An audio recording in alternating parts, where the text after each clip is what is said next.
Il était 1 heure du matin lorsque le destin a frappé à ma porte avec une violence que je n'oublierai jamais. Un bruit de coups désespérés arracha mon corps épuisé du canapé, où j'essayais, en vain, de trouver un peu de repos après un autre quart de travail infernal en tant que policier. La ville ne dormait pas, les aboiements des chiens se mêlaient au rugissement des motos des enfants des rues, comme si le monde entier conspirait pour m'empêcher de dormir. Mais rien ne pouvait me préparer à la suite. Lorsque j'ai ouvert la porte, je n'ai pas trouvé d'intrus, mais ma propre fille, Sarah, s'effondrant dans mes bras comme un oiseau aux ailes brisées. Son corps tremblait et une odeur de peur imprégnait l'air. La lumière jaune du porche révélait un visage qui n'était plus le sien, des lèvres gercées par le sang séché, un œil noir et gonflé, presque fermé par la douleur. Elle se recroquevilla, ses mains appuyées sur son ventre comme pour essayer de contenir quelque chose qui s'était déjà échappé. « C'était Robert » murmura-t-il entre des sanglots qui semblaient lui déchirer la gorge. « Il m'a frappé, à cause de son amant. » Chaque mot était un coup dur pour moi. Ma fille, mon sang, mon tout, réduit à cela. La colère bouillonnait en moi, mais l'instinct de ma mère l'étouffait. Je l'ai aidée à entrer, j'ai nettoyé ses blessures avec des mains qui tremblaient de fureur réprimée, tandis qu'elle pleurait comme si le monde s'était effondré sur elle. Et, d'une certaine manière, c'était le cas. Lorsque j'ai soulevé sa chemise pour examiner les marques, l'air a quitté mes poumons. Son abdomen était couvert d'une contusion sombre et violente, comme si quelqu'un avait utilisé son corps comme un punching ball. Ce n'était pas seulement des bleus, il témoignait d'une cruauté que je ne pouvais pas ignorer. Pendant que nous attendions le taxi pour l'emmener à l'hôpital, son téléphone portable n'arrêtait pas de vibrer. Des messages menaçants défilaient sur l'écran, « Ouvre la bouche si tu veux tout perdre ». Mon sang s'est glacé. Sarah, paniquée, m'a arraché l'appareil, les yeux remplis d'une terreur que je n'avais jamais vue chez elle. Je n'ai pas insisté. Mais une chose était sûre, cela ne s'arrêterait pas là. À l'hôpital, le docteur Figueroa a examiné Sarah avec une gravité qui a confirmé mes pires craintes. Outre les marques visibles, ses poignets et ses épaules portaient des cicatrices dues à des violences systématiques. Pendant que le médecin prescrivait des radiographies pour vérifier d'éventuelles fractures, mon téléphone a sonné. Un numéro inconnu, mais je savais de qui il s'agissait. Robert. J'ai raccroché avant que la colère ne m'aveugle. Cette nuit-là a tout changé. Tandis que Sarah, fragile et brisée, répétait « Je suis désolée, maman, je ne voulais pas te déranger », j'ai prêté un serment silencieux. Je ne serai plus spectateur. Je ne laisserai pas cet homme détruire ce qui reste de ma fille. Et c'est à ce moment-là, après l'avoir enfin vue en sécurité dans son lit d'hôpital, que j'ai attrapé mon uniforme, chargé mon arme et appelé mon avocat. Le plan commence maintenant. Dis-je avec un calme qui cachait l'ouragan en moi. Si vous écoutez cette histoire, sachez que la justice n'est pas qu'un mot. Parfois, elle porte un uniforme. Et quand il arrive, il n'y a pas d'échappatoire. La gratitude se mêlait à une détermination encore plus féroce. Nous n'étions pas seuls. La communauté entière semblait se dresser à nos côtés, comme un mur invisible contre ce monstre qui avait osé toucher ma fille. Alors que Sarah se reposait dans la chambre, son corps épuisé cédant enfin au sommeil provoqué par les analgésiques, j'ai organisé les documents sur la table du salon, les rapports médicaux, les photos haute résolution des blessures, la vidéo enregistrée par la caméra de Miss Camilla. Chaque pièce de ce puzzle macabre était une preuve irréfutable. Mais je savais que ce ne serait pas suffisant. Robert Mandet n'était pas du genre à abandonner facilement. Il avait de l'argent, de l'influence et l'arrogance de quelqu'un qui s'en était toujours tiré à bon compte. Si nous voulions le battre, il nous faudrait quelque chose de plus. C'est alors que mon regard tomba sur le badge sur ma table de nuit. Le métal froid brillait dans la lumière du matin, me rappelant que je n'étais pas seulement une mère désespérée, j'étais la loi. Et la loi, lorsqu'elle est appliquée avec une précision chirurgicale, ne laisse aucune place à l'évasion. Il va payer pour chaque marque qu'il lui a laissée, ai-je chuchoté en tapant un message à l'adjoint Ruiz, mon ancien partenaire au commissariat de police. Ce n'était pas une demande. C'était un avertissement. J'ai besoin de toi. Aujourd'hui. Aucune question posée. Le téléphone vibra presque immédiatement. Je serai là à 14 heures. Apportez tout. J'ai souri par un sourire de soulagement, mais celui de quelqu'un qui voyait enfin le plan se dérouler. Ruiz était l'un des rares à connaître mon bilan impeccable, mon obsession pour la justice. Il ne poserait pas de questions. Il agirait.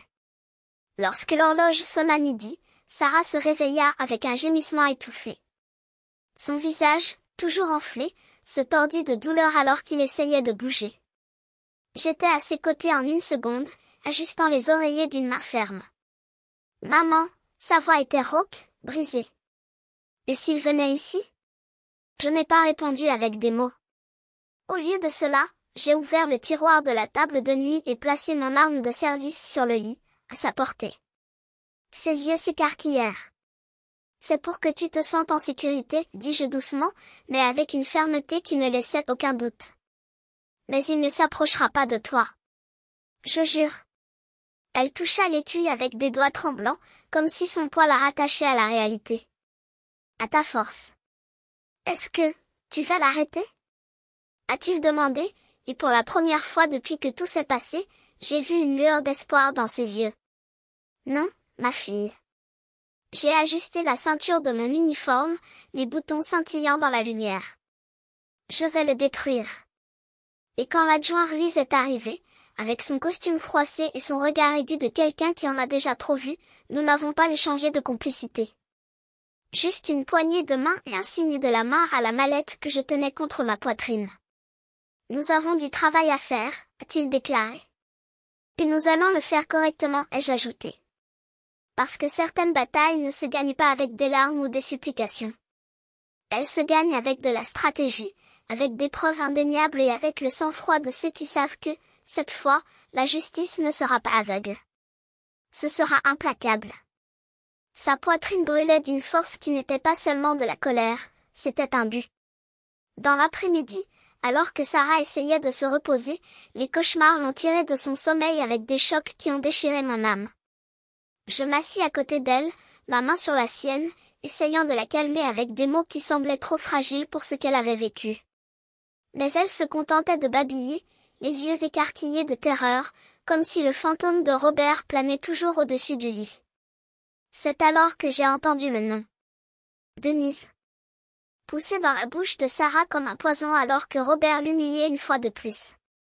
La femme dans le coin de la pièce, riant, taquinant, comme si la souffrance de ma fille était un spectacle. Mon sang bouillonnait. Qui est Denise? Ai-je demandé, ma voix tremblante non pas de peur, mais d'une fureur qui ne pouvait plus rentrer en moi. Sarah m'a regardé avec les yeux gonflés et me l'a dit. Denise Salgado. L'amant. La femme qui est entrée dans sa maison comme si elle la possédait, qui s'est montrée à Robert comme un trophée, qui l'a exhorté à décharger sur elle toute sa lâcheté. Chaque mot était un couteau planté dans ma poitrine. J'étais assis à table avec cet homme. Je lui avais servi du café, j'avais cru qu'il prendrait soin de ma fille. Et voilà qu'elle découvre qu'en plus de la tromper, il permet à une autre femme de l'écraser dans sa propre maison. Je n'ai pas pleuré. Il n'y avait pas de temps pour pleurer. J'ai sorti mon téléphone portable et j'ai commencé à documenter. Chaque bleu sur les poignets de Sarah, chaque marque violette qu'il avait laissée comme une signature de sa cruauté. J'ai rapproché l'objectif, m'assurant que la montre à son poignet enregistrait l'heure exacte.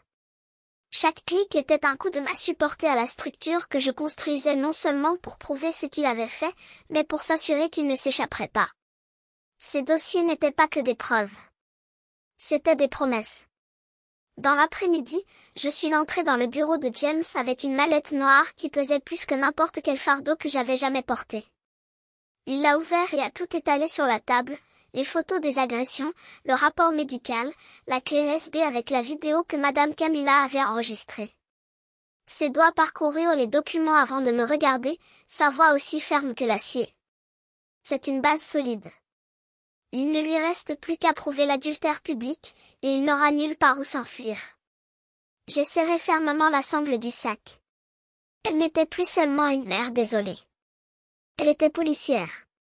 Et j'utiliserai tous les outils dont je disposais pour l'enterrer. Cette nuit-là, je n'ai pas ramené Sarah à la maison. Pas tant que Robert respirait encore le même air qu'elle. Au lieu de cela, je l'ai laissé avec Donna Camilla, ma voisine de confiance, dont les mains tremblantes l'ont accueillie comme si elle était sa propre fille.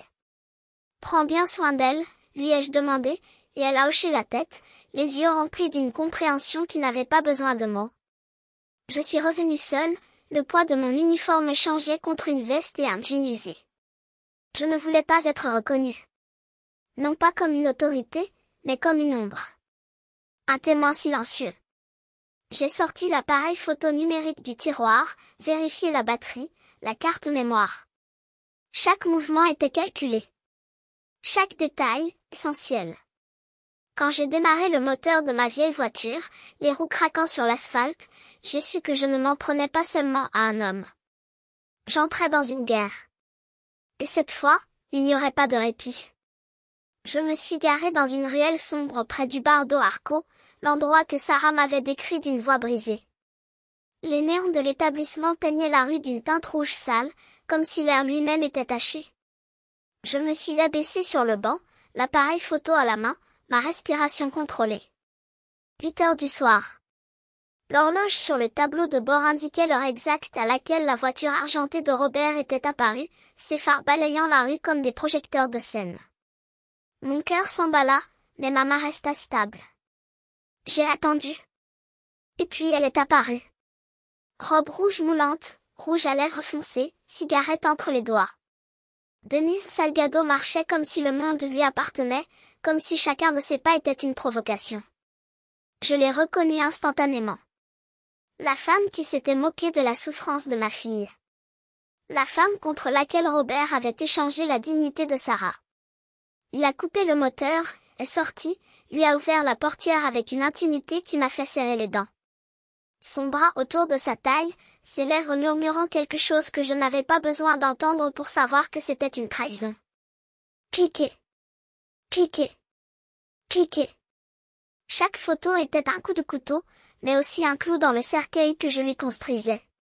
La lumière du bar éclairait leur visage avec une clarté cruelle. Il n'y avait aucun moyen de le nier. Il n'y avait aucun moyen de s'échapper. Je les ai suivis à distance jusqu'à un motel de 3e ordre, le panneau clignotant en rouge comme un avertissement. Je ne me suis pas approchée. Je me tenais suffisamment loin pour capturer le moment où ils sont entrés, main dans la main, en riant, comme si le monde ne les regardait pas. Ensuite, j'ai fait le tour du bâtiment, photographié la plaque d'immatriculation du camion de Robert, en m'assurant qu'une horloge numérique à proximité enregistrait l'heure exacte. Chaque image était une balle. Chaque détail, une phrase. De retour à la maison, j'ai tout transféré dans un dossier crypté sur mon ordinateur portable. J'ai appelé James, ma voix si ferme que même moi j'ai été surpris. J'ai les photos. Des visages clairs. Plaque d'immatriculation. Heure fixée.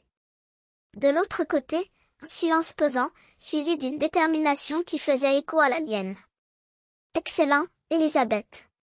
Gardez-les comme s'ils étaient de l'or. Il ne peut rien soupçonner. J'ai hoché la tête, même si je savais qu'il ne pouvait pas me voir. Pour la première fois depuis des jours, j'ai ressenti une sorte de soulagement. Ce n'était pas la fin. Mais pour lui, c'était le début de la fin. C'est alors que le téléphone portable vibra. Sarah. La voix étouffée, la peur débordante à travers les mots. Maman, il a appelé un de mes amis. Il m'a demandé où je suis. Lorsqu'elle lui a dit qu'elle ne savait pas, il l'a également menacée. J'ai tellement peur. Mon estomac s'est retourné. Même très loin, Robert empoisonnait encore l'air qu'elle respirait. Reste calme, ordonnai-je, ma voix plus ferme que je ne le ressentais. Ne quittez pas Donna Camilla. Je garde un œil sur lui. Mais en moi, une certitude glaciale, je ne pouvais pas attendre. Pas tant qu'il avait encore la possibilité de lui faire du mal. J'ai appelé le commandant Rosal, un homme à qui je pouvais confier ma vie. Je n'ai pas demandé. J'ai présenté les preuves, la vidéo, le rapport, les photos de la trahison. Ma voix ne permettait pas de réponse. J'ai besoin d'un véhicule pour surveiller la maison de Donna Camilla. Maintenant. Il n'a hésité qu'une seconde, le temps de mesurer le poids de ce que je faisais. Elisabeth, c'est dangereux. Mais si vous avez ce que vous prétendez avoir, il n'y a pas d'issue. Je les remercie et lui ai donné une copie des photos. Si quelque chose m'arrivait, il savait quoi faire. Cette nuit-là, je n'ai pas fermé les yeux. Je me suis assis à table dans la pièce, organisant chaque dossier, chaque élément de preuve, chaque accusation silencieuse. Les bleus de Sarah. La vidéo de l'attaque. Les photos de la trahison. Chaque dossier était un cri. Chaque document, une promesse. Mais au fond, entre détermination et stratégie, il y avait une douleur qui ne guérissait pas. Je l'avais vu comme un fils. Nous avions ri à la même table, grillé des futurs qui avaient désormais le goût de cendre. Et lui, à son tour, avait fait de ma fille une cible. Cette douleur, comme une lame, me coupait chaque fois que je me souvenais du visage tuméfié de Sarah. Le lendemain matin, je l'ai emmené voir le docteur Anas Kuroga, le psychologue recommandé par James.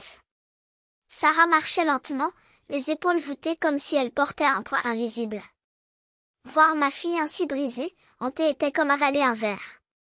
Moi qui me croyais fort. Moi qui portais un uniforme et une arme à feu. Je n'avais pas réussi à la protéger de l'homme en qui j'avais confiance. Alors que j'attendais dans le couloir, mon téléphone portable a vibré. Romero Alcazar. Responsable du cadastre immobilier. Un homme que j'ai connu grâce à des aventures passées, dont la voix sonnait toujours comme un avertissement avant la tempête. Madame Arriaga, ce n'est pas sage de trop parler au téléphone, mais je viens de voir votre. Sa voix s'éteignit dans un sifflement, mais je le savais déjà. Robert feuilletait les journaux de la maison.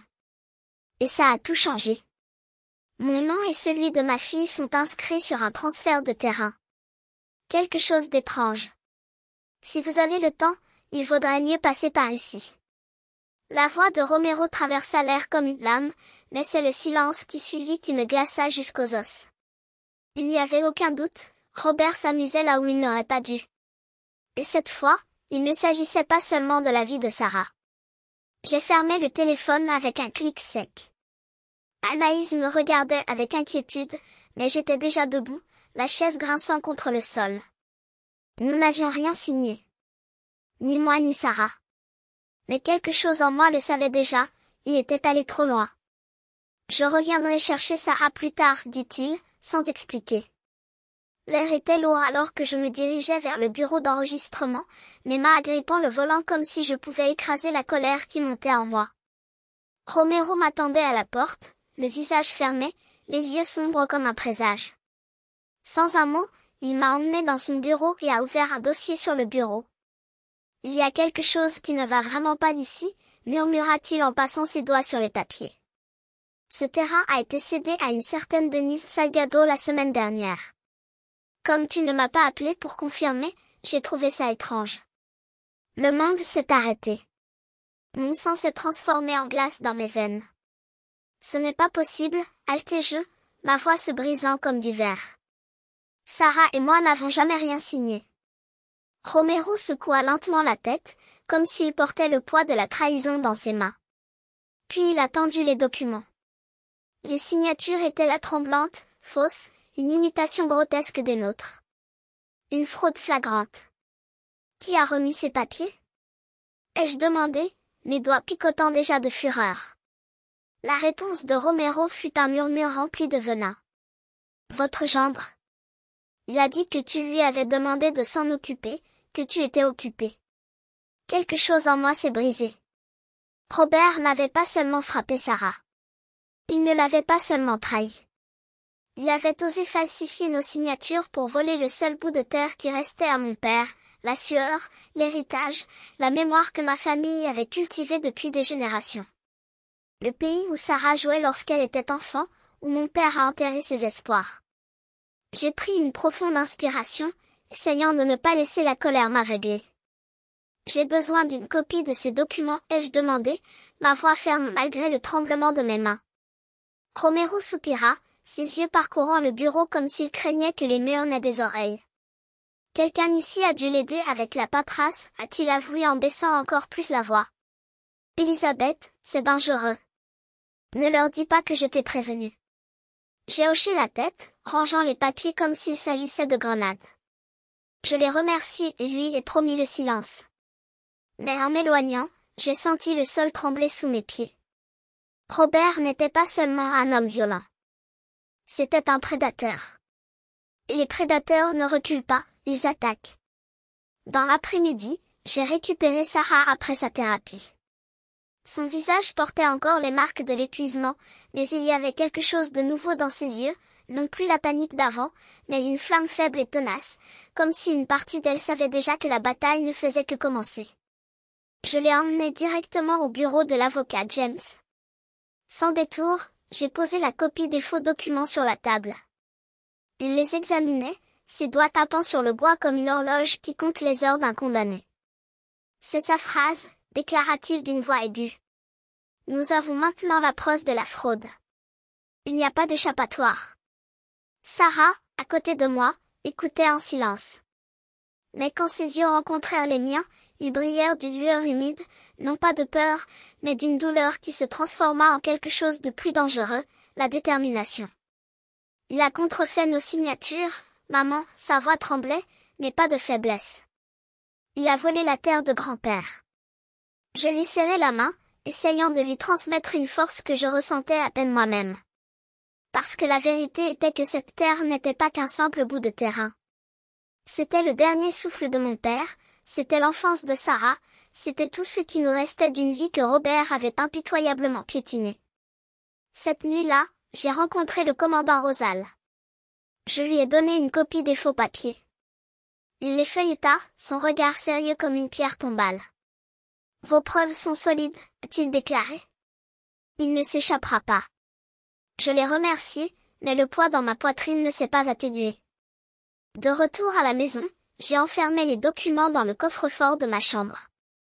L'horloge indiquait presque minuit, mais le sommeil était loin. Je me suis assis dans le noir, la colère brûlant lentement, comme des braises sous les cendres. Robert était allé trop loin. Et je savais que le moment était venu d'y faire face. Il n'y avait plus de place pour les peurs ni les hésitations. Juste la froide certitude que, cette fois, ce serait moi qui dicterais les règles. Samedi matin, j'ai déposé Sarah chez Camilla, l'endroit le plus sûr que je connaisse. Rosal avait mis un homme en alerte à l'extérieur, mais malgré cela, mon cœur ne peut pas se reposer. Je portais des vêtements ordinaires, une veste usée, un jean usé, mais au fond de mon sac, je cachais un dossier avec tout ce dont j'avais besoin, les photos des marques sur le corps de Sarah, la vidéo de la caméra du voisin, le rapport d'hôpital et la copie des faux papiers fonciers. Je me suis rendu au prêteur sur gage de Robert, l'antre où il faisait ses sales affaires et montrait son pouvoir comme un trophée. Chaque détour du chemin était un rappel, ce n'était pas une visite. C'était une déclaration de guerre. L'odeur de l'huile brûlée et de la fumée de cigarettes m'a frappé comme un coup de poing en entrant. Deux des hommes de Robert disposaient des marchandises sur les étagères, me regardant de côté avec des sourires en coin. « Regardez, la belle-mère est arrivée », se moqua l'un d'eux. Je l'ai ignoré. Je me suis dirigé directement vers le back-office, où Robert était assis, comptant des piles de dollars sur une table en bois bon marché. Il leva les yeux, un faux sourire collé sur son visage comme un masque. Quelle surprise, belle-mère officier, sa voix était pleine de sarcasme. Tellement oisif que tu es venu me rendre visite? Je n'ai pas répondu. Je ne suis pas venu pour parler. J'ai jeté le dossier sur la table. Chaque page était un réquisitoire. Les photos des bleus de Sarah. La vidéo de la caméra de Miss Camilla, avec les cris de ma fille qui déchire l'aube.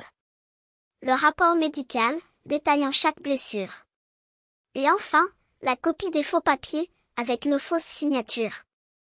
Robert jeta un coup d'œil. Pendant une seconde, son visage se tordit de peur, peut-être, mais ensuite le masque de dédain retomba en place. Et ces papiers? Il a ri en jetant les documents de côté. J'ai de meilleurs avocats que vous. Je les regardais dans les yeux, ma voix aussi froide que l'acier de mon arme. Je ne suis pas venu pour discuter. Si vous voulez savoir qui a raison, rendez-vous au tribunal. Il se leva d'un bond, la voix étranglée, comme si j'avais marché sur son orgueil. Qui osera me toucher? Qui s'oppose à moi dans cette ville? Je n'ai pas cligné des yeux. Ses acolytes s'avancèrent, mais ma main était déjà dans la poche de ma veste, l'insigne brillant comme un avertissement. Ils se sont figés. Robert est devenu rouge et a frappé la table si fort que les dollars se sont envolés. Votre fille est faible. J'avais besoin d'une leçon. A-t-il crié, la salive volant. Et ne pensez pas que ce badge vous sauvera toujours. C'était comme une balle dans la poitrine. Il a osé dire que Sarah le méritait. Que les marques sur son corps, les nuits de pleurs, la terreur de devoir fuir sa propre maison étaient justifiables. J'avais envie de crier. Je voulais t'arracher ce sourire pourri de ton visage. Je voulais lui faire ressentir toutes les douleurs qu'il avait infligées à ma fille. Mais je me suis retenue. Je n'ai pas répondu. Je n'ai pas donné satisfaction. J'ai rassemblé les documents en silence, je les ai mis dans mon sac et j'ai tourné le dos. Mais avant de partir, je me suis arrêtée à la porte. Je l'ai regardé une dernière fois, sans la moindre crainte. Juste pour être clair, désormais, c'est moi qui fixe les règles. Et ce n'est pas vous qui disciplinerez qui que ce soit. Une pause. Ce sera la loi qui vous disciplinera. Robert a crié derrière moi. Si tu franchis cette porte, tu cesseras d'être ma belle-mère. Et ne viens pas pleurer quand je deviens moche. Je me tournai une dernière fois, les yeux brûlants. Alors considère qu'à partir d'aujourd'hui, tu n'es plus le mari de ma fille. Je suis sortie dans la rue, où le vent ramassait la poussière du sol en terre battue. Monté dans la voiture et j'ai appelé James avant même de la démarrer. Il est temps de déposer l'action. De l'autre côté, sa voix était calme, mais pleine d'avertissement. Préparez-vous. Il contre-attaquera avec tout. Je me levai lentement, gardant mon regard fixé sur ses yeux larmoyants. La musique forte et le bourdonnement du bar semblaient lointains, comme si nous étions à l'intérieur d'une bulle de vérité qui dérange. Il a promis la même chose à ma fille, dit-il avec un calme qui cachait des années de colère refoulée. Et regardez ce qu'elle est devenue, l'ombre de ce qu'elle était, avec des marques sur son corps et son cœur. Pensez-vous que ce sera différent pour vous? Denise se mordit la lèvre, ses doigts joints avec le bord de son verre vide. L'étincelle dans ses yeux révélait la peur qu'elle essayait de cacher avec du maquillage et de l'attitude. Je ne savais pas que c'était comme ça, murmura-t-elle, plus pour elle-même que pour moi. Il disait toujours que Sarah était instable, qu'elle exagérait ses disputes. Ai-je exagéré? Répétai-je, ma voix coupant comme une lame. Avez-vous déjà vu à quoi ressemble une fracture à cause d'un excès? Avez-vous déjà entendu le son d'une fille qui pleure parce que l'homme qui a juré de l'aimer la traite comme de la saleté? Elle recula sur sa chaise, comme si mes paroles étaient des coups de poing. Le silence entre nous pesait plus que tous les mensonges que Robert avait répandus à travers la ville. Que voulez-vous de moi? Demanda-t-il finalement, la voix tremblante. Je m'approchai en baissant le ton pour qu'elle seule puisse entendre. La vérité. Elle tout entière. Les faux documents, les promesses qu'il a faites, les lieux où ils se sont rencontrés, les témoins qui peuvent confirmer que vous n'êtes pas le seul qui l'a trompé. Et surtout j'ai appuyé mes doigts sur la table, sentant le bois céder sous mes forces comment il avait prévu d'éloigner Sarah pour pouvoir garder la terre. Denise déglutit. Ses yeux se tournèrent vers la sortie, comme s'il s'attendait à ce que Robert apparaisse à tout moment, mais lorsqu'il me regarda, il y eut quelque chose de nouveau dans son regard, une étincelle de révolte. Il a un coffre-fort dans son atelier, a-t-il avoué si bas que c'était à peine audible. Gardez tout là-bas. Contrat, reçu, même lettre, des choses que vous ne devriez pas avoir. Mon cœur s'emballa. C'était exactement ce dont nous avions besoin. Et tu y as accès? Elle hésita, puis hocha la tête d'un mouvement presque imperceptible. Parfois. Quand il est ivre ou hors de la ville. Mais, sa voix s'est éteinte, et s'il découvre que c'était moi? Je me penchai en avant, mon ombre la recouvrant comme une cape protectrice. Il ne le saura pas. Parce que demain tu disparaîtras d'ici. Trouvons un endroit sûr, loin de ses yeux. Et quand tout sera fini, je fis une pause, laissant le poids de mes mots pénétrer, vous aurez non seulement votre liberté, mais aussi la chance de voir cet homme payer pour tout ce qu'il a fait. Y compris vous. Denise regarda ses mains, maintenant tremblantes. Pendant un instant, j'ai cru qu'elle reculerait, que la peur parlerait plus fort. Mais ensuite elle a levé le menton, et dans ce petit geste, j'ai vu la même fureur qui me brûlait. D'accord, dit-il avec une fermeté qui n'était pas là il y a 5 minutes. Mais je veux quelque chose en retour. Quoi? Quand ce sera fini, tu me laisses le regarder dans les yeux et lui dire que c'est moi qui l'ai coulé. Sourire. Pas un doux sourire, mais celui qui précède la tempête. Cela, ma chère, vous en aurez en abondance. Je la regardais intensément, comme si je pouvais lire chaque ombre de doute dans ses yeux. Vous avez encore une dernière chance de vous en sortir. Dites la vérité au tribunal. Je vais en tenir compte. C'est alors que la porte du bar s'ouvrit avec un grincement, et les 2 acolytes de Robert entrèrent. Leurs regards balayèrent la pièce jusqu'à se fixer sur moi, assis à côté de Denise. Ils s'approchèrent avec des expressions qui ne promettaient rien de bon. Sans hésitation, j'ai sorti ma carte d'identité de la police de ma poche et je l'ai posée sur la table en guise de défi silencieux. Tu veux essayer quelque chose? Avant. La faible lumière de la pièce se reflétait sur le métal froid du badge, et les 2 hommes s'arrêtèrent, reculant lentement vers la sortie, les yeux toujours remplis de haine. Denise respirait lourdement, pâle comme un drap, ses doigts s'enfonçant dans le bord de la table. Je me tournai vers elle, ma voix grave mais ferme comme l'acier. Écoute, Denise. Robert ne peut pas la protéger. Il la traînera simplement pendant qu'elle tombe. Elle se mordit la lèvre. Son regard oscillait entre la peur et une détermination qui semblait n'être là, à cet instant précis. Finalement, il acquiesça. C'est bon. Je vais témoigner. Mais tu dois me promettre que je resterai en sécurité. Je n'ai pas promis l'impossible. J'ai juste secoué la tête. Si tu fais la bonne chose, je ferai tout ce qui est en mon pouvoir. Sans perdre de temps, j'ai appelé Rosal. Je lui ai expliqué la situation et lui ai demandé de trouver un appartement à proximité, où Denise pourrait se cacher jusqu'au procès. En sortant du bar, la rue froide et sombre m'a accueilli avec un vent qui transperçait la peau. Mais à l'intérieur, une flamme de soulagement brûlait. Je savais que la bataille avait tourné. Robert venait de perdre sa pièce la plus précieuse. Le matin du procès, je me suis réveillée à 5 heures, alors que le ciel était encore sombre et flou. Je suis allée à la cuisine et j'ai préparé un bouillon de poulet léger. Le doux arôme semblait calmer la tension qui remplissait la maison. J'ai apporté le plateau dans la chambre, où Sarah dormait encore. La voir là, le visage toujours gonflé, les lèvres sèches, me fit serrer la poitrine. Je la réveillai doucement en lui murmurant, « Mange quelque chose, mon amour. Il lui faut de la force. » Elle ouvrit les yeux, l'air fatigué, mais hocha la tête et s'assit lentement. Je l'ai aidée à enfiler une longue robe bleu clair et j'ai enroulé une fine écharpe autour de son cou, masquant la marque violette qui insistait toujours pour apparaître. Je lui ai coiffé les cheveux et je lui ai dit doucement, « Tu n'as plus besoin de baisser la tête. » Sarah m'a regardé, les yeux humides, mais n'a rien dit. Il m'a juste tenu la main, comme si c'était la seule encre au milieu de la tempête. Dehors, le commandant Rosal nous attendait déjà avec un véhicule. Il m'a salué d'un signe de la main, son regard sérieux mais accueillant. J'ai organisé une escorte, Elisabeth.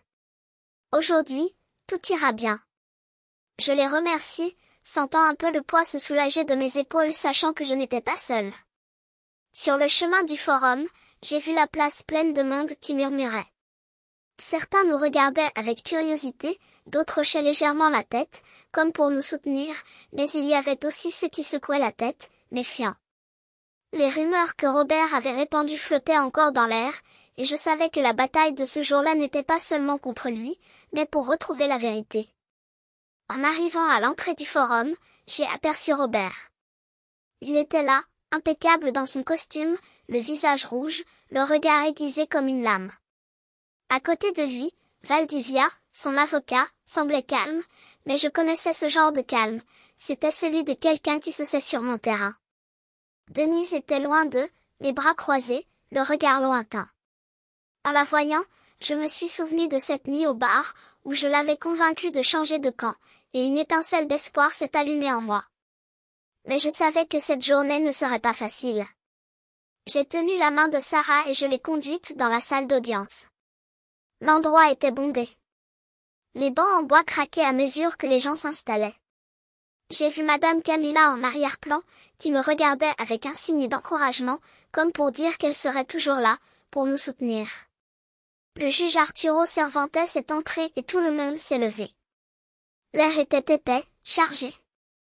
Le seul bruit était le bourdonnement du ventilateur de plafond, comme un cœur battant dans le silence. Commença l'avocat James. Sa voix était grave et confiante. Il a présenté le cas pièce par pièce.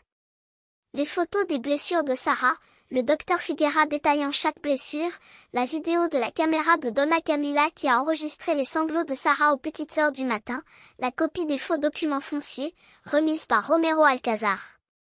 Lorsque James a projeté la vidéo sur l'écran, les coups à la porte et les gémissements étouffés de Sarah ont rempli la pièce. J'ai entendu des chuchotements parmi le public. Certains se sont essuyés les yeux. J'ai regardé Sarah à côté de moi. Ses mains tremblaient, sa tête était baissée. J'ai posé ma main sur son épaule et je l'ai serrée, comme pour dire, je suis là. Je le serai toujours. Valdivia se leva pour répondre. Sa voix était aiguë. Sarah a tout inventé pour extorquer mon client. Elisabeth Arriga a abusé de son autorité de policière pour contraindre et diffamer. Ses mots étaient comme des couteaux plantés dans la poitrine. J'avais envie de me lever, de crier qu'il mentait, que les bleus de Sarah n'étaient pas une invention. Mais James m'a fait signe de me retenir. Puis il a affiché les messages menaçants de Robert, projetés sur l'écran à la vue de tous, « Tais-toi si tu ne veux pas être remplacé ». Un lourd silence envahit les lieux. Sarah baissa la tête encore plus bas. Ses mains tremblaient plus violemment et je savais qu'elle revivait chaque seconde de ce mois de terreur. Je lui serrai l'épaule, essayant de lui transférer une partie de mes forces. C'est au tour de Denise. Elle est venue à la barre des témoins, tremblante, le regard hésitant. Robert a promis de me donner une part du terrain, dit-il d'une voix tremblante mais claire. Il m'a fait pression pour que j'accepte les papiers de transfert, disant que tout était en ordre. Mais la vérité est qu'il a contrefait la signature de Sarah pour lui voler ses terres. Robert se leva d'un bond en criant, « Tu m'as trahi !» Les gardes du tribunal ont dû le retenir, tandis que le juge Cervantes avertissait sévèrement, « Ordonnez, ou j'ordonne que vous soyez expulsé de la pièce. » Denise baissa la tête mais continua. Chacun de ces mots était un marteau écrasant les mensonges de Robert. En la voyant, j'ai ressenti un amer soulagement. Elle avait fait partie des souffrances de Sarah, mais elle avait désormais choisi le côté de la vérité. Quand mon tour est venu, je me suis approchée du banc et j'ai prêté serment devant le tribunal. J'ai regardé directement le public, ma voix ferme.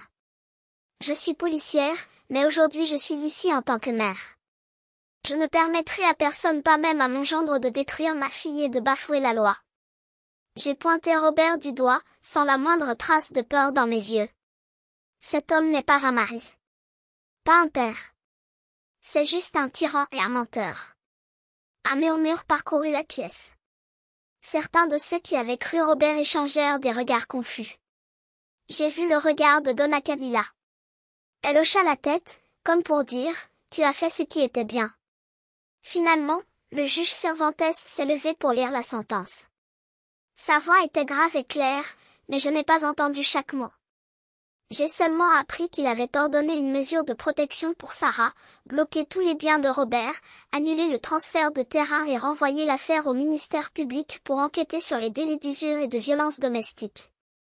Un rugissement de voix remplit la pièce. Robert se laissa tomber dans le fauteuil, le visage pâle, comme si toutes ses forces l'avaient quitté. Valdivia est resté silencieux, ôtant ses lunettes pour essuyer quelque chose qui aurait pu être de la sueur ou de la gêne. J'ai serré la main de Sarah et je l'ai conduite hors de là.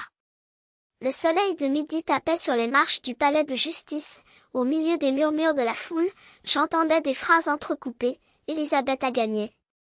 La justice a gagné. Mais en moi, aucune victoire n'était célébrée. Juste un grand soulagement, comme si une chaîne invisible avait été arrachée de mes poignets. Les blessures de Sarah ne disparaîtraient pas avec une phrase. J'espérais juste qu'à partir de ce jour, elle pourrait commencer à respirer sans crainte. L'après-midi venait à peine de tomber que la police frappa à la porte du prêteur sur gage de Robert. On dit que les rues étaient remplies de gens venus le voir. Certains l'ont hué, d'autres lui ont craché des insultes au visage. Je n'étais pas là. Mais le lendemain matin, en ouvrant le journal local, j'ai vu sa photo, son costume changé en salopette grise, les mains menottées, le regard vide sous le titre « Un prêteur sur gage arrêté pour violence et fraude foncière ». Je n'ai pas ressenti de joie. Au contraire, j'ai ressenti une étrange libération comme si l'air circulait à nouveau après des années d'étouffement. Cet homme qui s'était assis à ma table, qui avait appelé Sarah ma femme et moi ma belle-mère, répondait maintenant de ce qu'il avait fait. Mais la douleur de la trahison, lente et brûlante à l'intérieur, brûlait toujours. Je lui ai fait confiance. Je pensais que je prendrais soin de ma fille. Denise a disparu de la ville quelques jours après le procès. Il y avait une rumeur selon laquelle il était allé à Monterrey pour tenter de recommencer. Je ne lui ai pas reproché. Elle avait été complice des souffrances de Sarah, mais en fin de compte, elle avait choisi la vérité. Les deux hommes de Robert, ceux qui se faisaient appeler Los Chamucos, ont également été arrêtés pour intimidation de témoins. Le quartier est soudain devenu plus calme. Il n'y avait plus de regards obliques au coin des rues, plus de menaces murmurées. Mais je savais que les cicatrices que Robert avait laissées sur Sarah et moi ne seraient pas effacées si facilement. Sarah a emménagé chez moi pour de bon. Les premières nuits, elle se réveillait en criant, le corps trempé de sueur, les mains tremblantes, « Maman, y arrive !» Je m'asseyais à côté d'elle, je lui tenais les mains froides et je répétais, comme un mantra, « Tout va bien, ma fille. Tu es en sécurité maintenant. » Mais quand je la voyais ainsi, je me voyais aussi, il y a des années, avaler des larmes pour ne pas éveiller les soupçons. Je l'ai emmenée chaque semaine chez Anaya Kuroda, la psychologue, sans faute. Anaya écoutait Sarah avec une patience qui semblait lentement recoudre ses morceaux. Jusqu'à ce qu'après quelques séances, je constate un changement, Sarah ne se couvrait plus le visage en sortant de la maison. Il ne courbait plus les épaules lorsqu'il traversait le marché. Un après-midi, je l'ai trouvé dans la cuisine, en train de rouler des enchiladas. Et pendant que je pliais les tortillas, j'ai chanté doucement une chanson que je n'avais pas entendue depuis des années. Cette mélodie, douce comme la brise, me faisait brûler les yeux. Depuis combien de temps ma fille n'a-t-elle pas chanté? Le village a également commencé à changer. Les voisins qui doutaient, qui croyaient aux mensonges de Robert, baissaient désormais la tête lorsqu'ils me croisaient. Certains s'approchèrent, gênés. « Mademoiselle Elisabeth, nous ne savions pas. » J'ai simplement hoché la tête. J'ai compris que la peur est un être cruel et que tout le monde n'a pas le courage de la défier. Donna Camilla est apparue avec un plateau de pain sucré et a serré Sarah dans ses bras. « Tu en es sortie plus forte que ta mère en son temps. » Les voir rire ensemble a réchauffé quelque chose en moi comme si, malgré tout, la gentillesse pouvait encore fleurir entre les fissures du monde. J'ai continué mon travail au commissariat. Chaque patrouille, chaque incident de violence auquel j'ai répondu me rappelait pourquoi je ne pouvais pas abandonner. Jusqu'à ce qu'une fois, je trouve une jeune femme en train de pleurer sur les marches de la gare, les yeux gonflés, serrant son sac contre sa poitrine comme s'il s'agissait d'un bouclier. Je me suis assis à côté d'elle et j'ai parlé doucement, « Tu n'es pas seule. Ma mère a vécu ça. Ma fille l'a vécu. Moi-même, j'étais silencieux un jour. Mais aujourd'hui, je sais que le silence ne fait que nourrir le monstre. » Elle m'a regardé. Les larmes coulaient toujours, mais il y avait en elle une nouvelle lueur, quelque chose qui pourrait être de l'espoir. Cela ne pouvait pas effacer sa douleur, mais cela pouvait montrer que quelqu'un était prêt à l'écouter. Quelques mois plus tard, Sarah se sentait suffisamment forte pour retourner au travail. Il avait trouvé un emploi dans un bureau de comptabilité du centre-ville.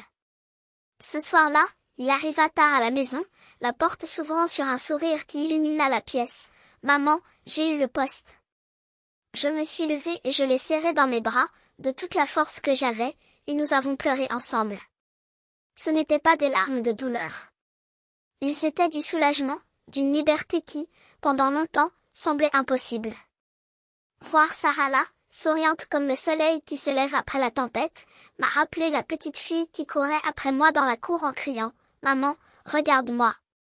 Elle savait que les marques sur son cœur lui faisaient encore mal, mais elle apprenait à les porter sans qu'elle ne définisse son avenir. Cette nuit-là, je me suis assis sur le porche. Le vent soufflait frais, emportant le poids des derniers mois. Je me souviens de la nuit où Sarah s'est effondrée sur le pas de ma porte, le visage enflé, la voix tremblante, me racontant ce que Robert lui avait fait. Je me souvenais des nuits blanches, des moments où je pensais que le monde entier nous avait tourné le dos. Mais ensuite, j'ai regardé le sourire de Sarah ce jour-là et j'ai pensé, la justice est peut-être lente, mais quand elle vient, elle redonne le souffle, le rire, même l'envie de croire à nouveau. J'ai bu le café. Il faisait déjà froid, mais une tranquillité que je n'avais pas ressentie depuis longtemps me réchauffait la poitrine. Sarah était revenue. Et moi, malgré les cicatrices que je portais, j'ai trouvé une raison de continuer à me battre pas seulement pour ma fille, mais pour toutes les femmes qui ont besoin de quelqu'un pour élever la voix en leur faveur. Cette histoire est fictive, mais inspirée de faits réels. Les noms et les lieux ont été modifiés pour préserver l'identité des personnes impliquées. Nous ne racontons pas cela pour juger, mais pour que quelqu'un puisse s'arrêter, écouter et réfléchir, combien de mères, combien de filles souffrent encore en silence dans leur propre maison? Et vous? Si tu étais à ma place, que ferais-tu? Choisiriez-vous le silence pour sauver les apparences, ou affronteriez-vous n'importe quoi pour retrouver la voie? Je veux savoir ce que vous pensez, car chaque histoire que nous partageons pourrait être l'étincelle qui éclaire le chemin de quelqu'un d'autre. Que Dieu bénisse le courage de ceux qui osent briser le cycle. Et que l'espoir, même dans les jours les plus sombres, nous guide vers l'avant. En attendant, voici 2 des histoires les plus marquantes de la chaîne. Je vous garantis qu'elles vont vous émouvoir. Merci d'être resté jusqu'au bout.